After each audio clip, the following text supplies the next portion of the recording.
Good Friday morning to y'all. I wanted to kind of get on here and talk about two things that I didn't talk about earlier when I broke down this Tennessee and North Carolina State game. That I want to talk a little bit more on and expand a little bit more on. I wanted to kind of talk about NC State's path to victory and what they're going to try to do to beat Tennessee this weekend. First and foremost, Tennessee's clearly the favorite, and Tennessee would play really badly, in my opinion, for North Carolina State to win this game. But North Carolina State is going to try to get Tennessee to play badly, and they're going to do two things that they're going to try to hone in on to see if they can beat Tennessee this weekend. The first thing that North Carolina State is going to do this weekend is they're going to try to keep the ball as long as they can with time of possession. Tennessee goes at a neck break pace. We typically do not have the ball long periods of time because we go so quickly.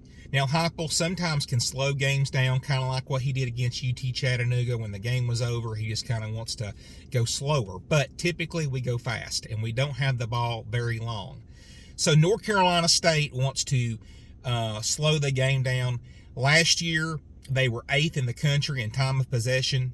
This year, with one game played, they're 12th. So they don't go very fast. They go slow. They control the ball. Tennessee is 82nd this year, and last year they were worse in time of possession. So that's the first thing they're going to try to do. They're going to try to keep the ball out of Nico's hands, keep the ball in Grayson McCall's hands, throwing the ball to Kevin Concepcion, handing it off to their running back Waters, who's a decent running back. He had 20 carries last week for over 100 yards.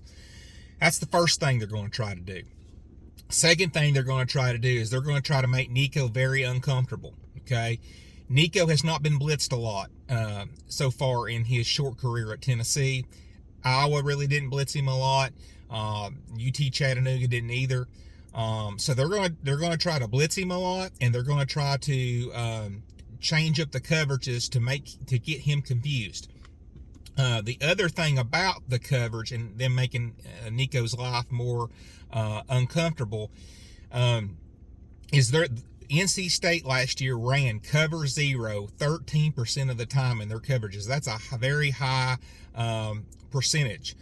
Cover zero means where it's man to man on the outside, and you're opening up more people to come after the quarterback since you're going to man coverage. But when you go to cover zero, you're opening up yourself to man coverage where, if a receiver gets behind that corner, it's a touchdown. So I think North Carolina State is going to gamble a lot, and they're going to try to see if they can win some of those battles. North Carolina State, they're going to treat this like their Super Bowl. There's nothing that they're not going to try, in my opinion, to not win this game.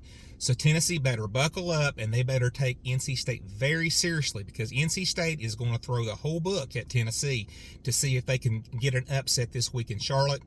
As far as Tennessee is concerned, this is a great game to get us ready for Oklahoma, because NC State is a good team, and they are going to test us this week. But anyway, I wanted to jump on here and kind of talk about those two things that I think NC State is going to try to do to make us uncomfortable and potentially upset us. Do I think it happens? Absolutely not, but they're going to try to do it. So, guys, thank you for listening to me rant there for a second, and I'll talk to y'all later.